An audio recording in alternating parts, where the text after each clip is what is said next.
hippies, counterculture, anti-war, losing one's mind. These are what we associate with psychedelic compounds, such as LSD, mushrooms, and mescaline. In 1971, Richard Nixon declared the war on drugs, going so far as to say that drugs were, quote-unquote, public enemy number one. America's public enemy number one in the United States is drug abuse. In order to fight and defeat this enemy, it is necessary to wage a new all-out offensive. This offense would spread from nationwide to worldwide as well. Under President Nixon, the total federal budget for the war on drugs was $81 million, roughly $666 million in today's currency. Today, that budget is $1 trillion. However, Nixon was not the first to suggest a banning of drug use. In 1966, Republican governor of New York, Nelson Rockefeller, advocated for a quote-unquote war on narcotics. It is not limited to the Republican Party either. In 1962, Democratic governor of California, Pat Brown, quote, had responded to the middle-class white parents' fears that Mexican drug pushers were luring their children into depravity by declaring that he would end the scourge of narcotics trafficking in this war we can never declare a truce, end quote. Even current President Biden advocated for a quote-unquote D-Day against drug use. The president says he wants to wage a war on drugs, but if that's true, what we need is another D-Day, not another Vietnam, not another limited war fought on the cheap and destined for stalemate and human tragedy.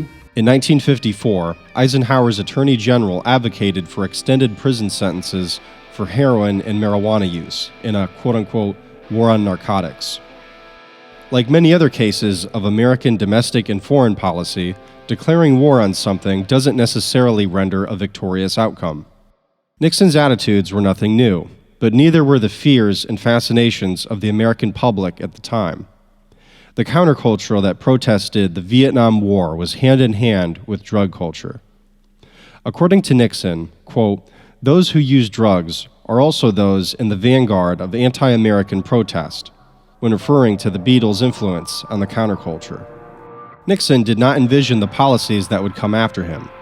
According to drug historian Emily Dufton, quote, Nixon was one of the last administrations to spend more on prevention and treatment than law enforcement. That's saying a lot considering Nixon was the one to begin the all-out war on drugs in the first place, spanning 50 years and 10 administrations. By the end of Nixon's administration, however, he cut treatment in the federal budget and increased the budget on enforcement. Although these increasingly punitive measures were claimed to be across the board, they mainly targeted those who were poor and non-white. Quote, you understand what I'm saying? We knew we couldn't make it illegal to be either against the war or black. But by getting the public to associate the hippies with marijuana and blacks with heroin, and then criminalizing both heavily, we could disrupt those communities. We could arrest their leaders, raid their homes, break up their meetings, and vilify them night after night on the evening news. Did we know we were lying about the drugs? Of course we did. John Ehrlichman. By 1970, to the concern of parents, cannabis was all over college campuses and high schools. Ronald Reagan, then Congressman of California, is quoted as saying, the physical and mental destruction of youth is far greater than the public is led to believe. Just as alarming is the growth of drug culture, which is tolerated, even touted by many who influence our youth, and vowed to, quote, wage a war against the peddler and the pusher. Reagan wouldn't be the only congressman to share this attitude. In 1970, Congress passed the Controlled Substance Act, which would lead to an all-out offensive on Nixon's public enemy number one. The first section of the law was focused on rehabilitation. However, quote, the rest of the bill set for a harsh war on drugs. It is because of the CSA that drugs have schedules, a ranking for how dangerous substances are. However, this ranking system is quite arbitrary, considering heroin, LSD, and marijuana are all considered Schedule 1, extremely dangerous with no medical use, while morphine, fentanyl, and opium are Schedule 2, some medical use. The Controlled Substance Act was not considered to be controversial because it was made to clarify drug policy and drug categories. However, it was then weaponized by the Nixon administration to go after its public enemies. Between 1971 and the present, the war on drugs would be waged with varying degrees of intensity, always inequitably, often ineptly, on a range of battlefields.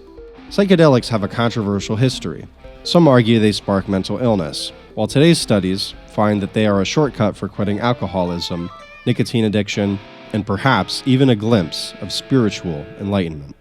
Although psychedelics still have stigma attached to them, there was a time when they were considered legitimate. In the 1950s and early 1960s, psychedelics were not so controversial. Scientists openly published their findings. One of such articles was a 1957 article of Life, where Gordon Wasson, vice president of J.P. Morgan, shares his adventure of finding the divine mushroom. Some viewed psychedelics as a societal antidote, healing tensions, opening hearts and minds. Others claimed psychedelics were destructive to mental health and social cohesion, such as the rumor that dropping acid will make you believe that you are a glass of orange juice for all of eternity. Psychedelics were also used in MKUltra experiments to see if they could be used for mind control. See our documentary on Stranger Things in the Cold War if you would like to learn more about that subject. Another factor that contributed to the stigma of psychedelics were its ties to the counterculture and hippies. Psychedelics are often associated with countercultural figures such as Ram Dass, Timothy Leary, and Alan Watts. According to Nancy D. Campbell, scholar of science and technology studies, drugs, quote, never fully shed their past. At any given time, there are many discourses that have overlapping historical resonance.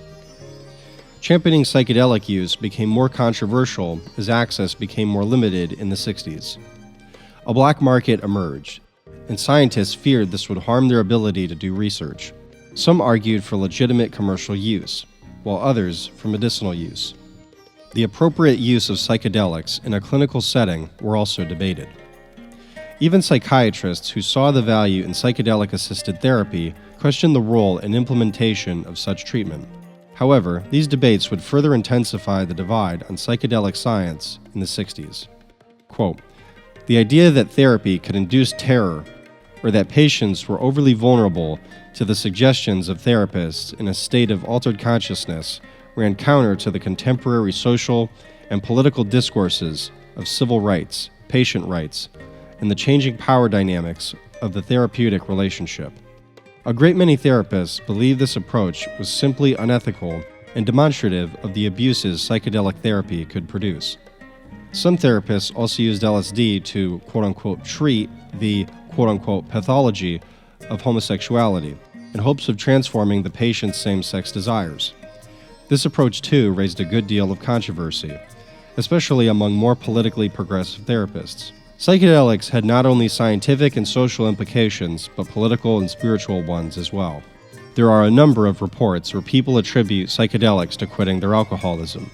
In fact, Bill Wilson of Alcoholics Anonymous wished to make taking LSD a step in his program, but that would never come to pass. The FDA confiscated researchers' LSD supply in 1962, years before the war on drugs officially started. The Controlled Substance Act was introduced in 1970. One of the senators who was instrumental in crafting this act was Senator Robert Dole. LSD was banned in 1970, Schedule 1, considered no medical use, high potential for abuse, which we shall later see is not the case. Even before psychedelics were Schedule 1 in 1970, clinics still struggled with the public perceiving these drugs as dangerous.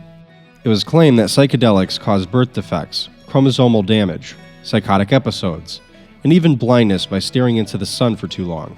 Perhaps this quote-unquote psychotic break was confused with a rejection of authority. According to Carol Churchow, quote, a recurrent theme among subjects in both groups, control and experimental, was the characterization of the student user as a person who is dissatisfied with society and/or himself, and is the one who is searching for something to believe in. These people are responding in a particular way to the dissatisfaction and aimlessness which young people in general are feeling. They are not unique, nor are they as different as they might think in asserting their independence as individuals. Their way of acting out in frustration is to turn inwards, if only for a time. The personal value or danger of this essentially introverted response to problems remains to be seen. Chirkow asserts their sense of alienation has more to do with societal issues than LSD. LSD was a convenient scapegoat for politicians. Quote, blaming LSD for young people's cultural and political rebellion fit neatly into these elites' claim that society's biggest challenge was irresponsible youth and their chemically altered brains, and not an expensive and unending war in Vietnam, or endemic sexism, racism, and colonialism. Chirkow found that when interviewing 48 people, 24 to 48 years old, she found that most users of LSD were cautious about their use, aside from quote-unquote freaking out from having bad trips. Other findings that contradicted the anti-drug narrative were also buried. Politicians such as Senator Bob Dole did not make policy decisions based on scientific evidence and data, but their quote-unquote gut feeling. They incorrectly believed that users of psychedelics, quote, needed protection from themselves.